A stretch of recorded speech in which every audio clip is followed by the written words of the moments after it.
Hello, my name is Sydney Hepworth, and I am going over work-related crisis.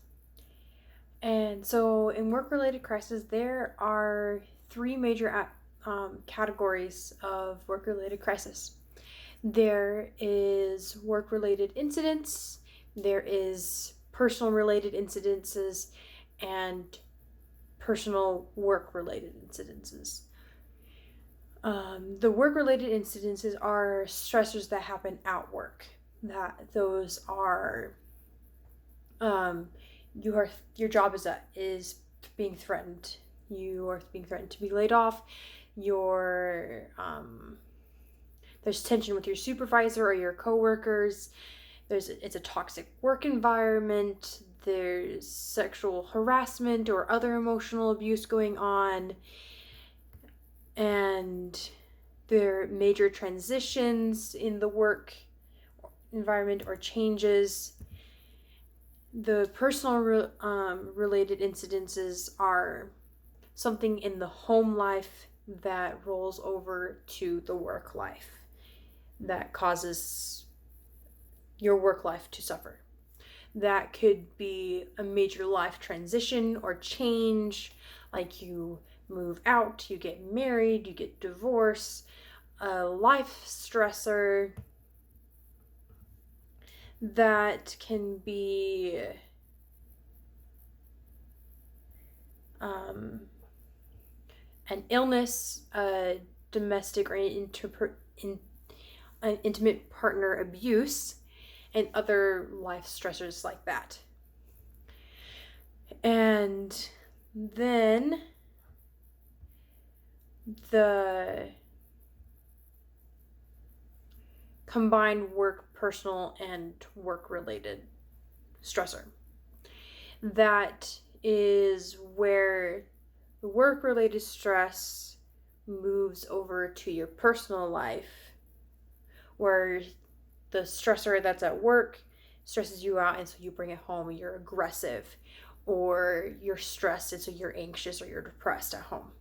Or your personal stressors make it so that you struggle at work. That is the work personal related. A situation that happened in my family is that goes along with this is my husband was working at a job, and they had unrealistic expectations, and he felt like he had to work long hours, like he was working 80 to 100 hours a week. And that work-related stress caused him to go into depression at our house in his personal life, and that was really, really hard on everyone involved. It was awful. And so that was his work-related stress. He was worried that if he didn't accomplish all of his tasks, he would get written up. And so he worked really, really hard and really long to get all of his tasks done, which made him depressed. And then the work related crisis that I'm focusing on is sexual harassment, because that is such a big issue at the workplace. And so sexual harassment that McKinnon wrote is the unwanted imposition or sexual requirement in the context of a relationship of unequal power, or any advance or comment or anything like that is like sexual related, that the recipient does not want or appreciate. So if it makes you uncomfortable or you don't like it in any way, and it's sexual related, it's sexual harassment. It's one of those that's hard to put into a box because it's so dependent on how the recipient takes it. But is really important to be able to understand and to because it's such a big thing out there. Men and women both, they all experience this. They all experience sexual harassment. And according to the U.S. Equal Employment Opportunity Commission, 11,283 sexual harassment charges were filed in 2019. And they put out a survey that everywhere from 25% to 85% of women have experienced sexual harassment in the workplace. That is a huge statistic, and I know that women are more likely to be sexually harassed, but men and women both can experience sexual harassment. It is not gender exclusive. And so the micro, meso, macro for a person that is experiencing sexual harassment, the person on a personal level, they need to talk. So I'm going to talk about effects that the individual can. First, I can talk about effects on the meso level that the person can experience. Victims of sexual harassment, they can feel anxiety or depression, get headaches, develop sleep disorders, weight loss and gain, fluctuations. They can become nauseous, lowered self-esteem, because often it feels demeaning when you experience sexual harassment. Sexual dysfunction, where they lose their sex drive with their partner, and negative effects on work, like they can lose the drive to work at work. They start to, because their self-esteem is lowered and they're not sleeping well or whatever, like they're mentally they are put into a bad place. They can mess up in the workplace and not be able to function as well at the workplace. And so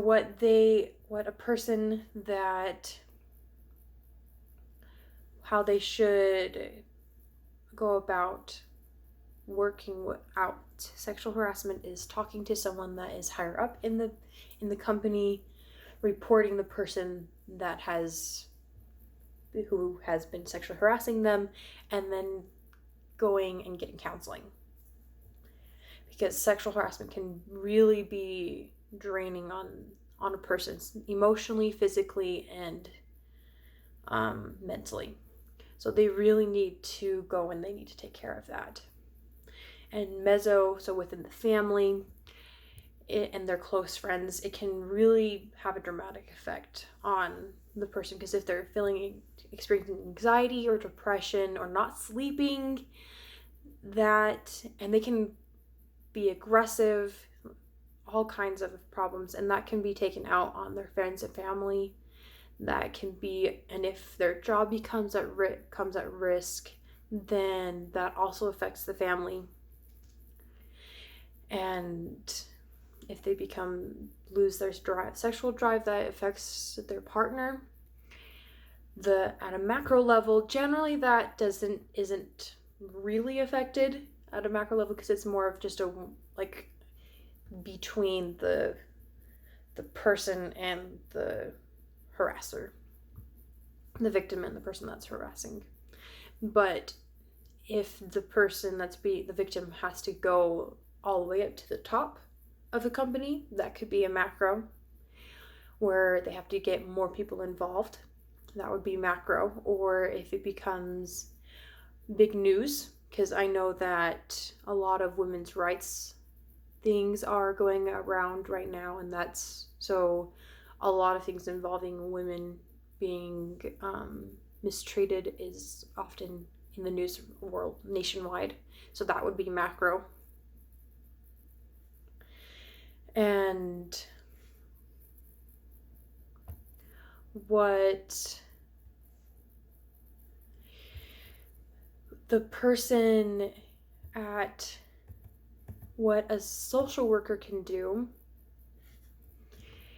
we can be the person that being sexual harassment, like harassed, like I mentioned earlier, should go and meet with a counselor. Either a counselor there at the workplace or a personal counselor that they can go and meet with them as one-on-one or as a family or group therapy. Any of those different situations would be wonderful. Whatever they feel would be best for them, because every person is different. And as a social worker, we can do that counseling, be the workplace counselor, the group counselor, family counselor, one-on-one counselor, and provide all kinds of resources that this individual can receive. And a technique that would be really helpful for treating someone that is being sexually harassed is the LAPC, the LAPIC technique, because that is where you are actively listening, you assess the situation, you and then you make a plan, and then you commit the individual to that plan. So by actively listening, you are helping them know and feel that you really do care about them and you want to be able to help them. And that is something that someone that is being sexually harassed can really be able to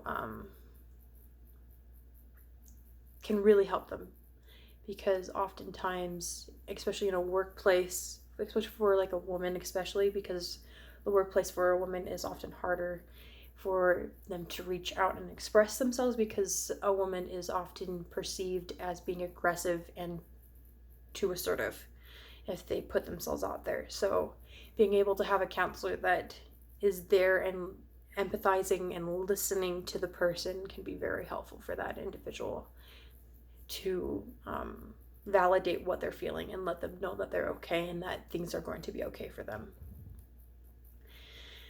And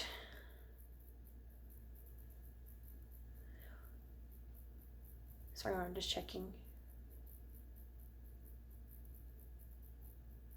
So a resource that would be really helpful because especially group therapy would be really helpful, so that so that they can know that there's other people out there, even if it is at the workplace counselor, like doing a group therapy. That would be really helpful, because they know that they're not the only ones that are out there that are being harassed, that there is help out there with other people also.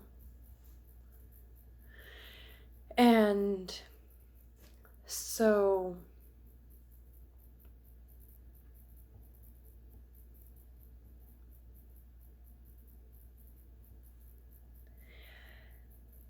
yeah, sexual harassment is a big deal and something that a lot of us as social workers will probably have to deal with and help others with, because it is something that is a big problem in the workforce. So I hope you enjoyed that. Thanks. Bye.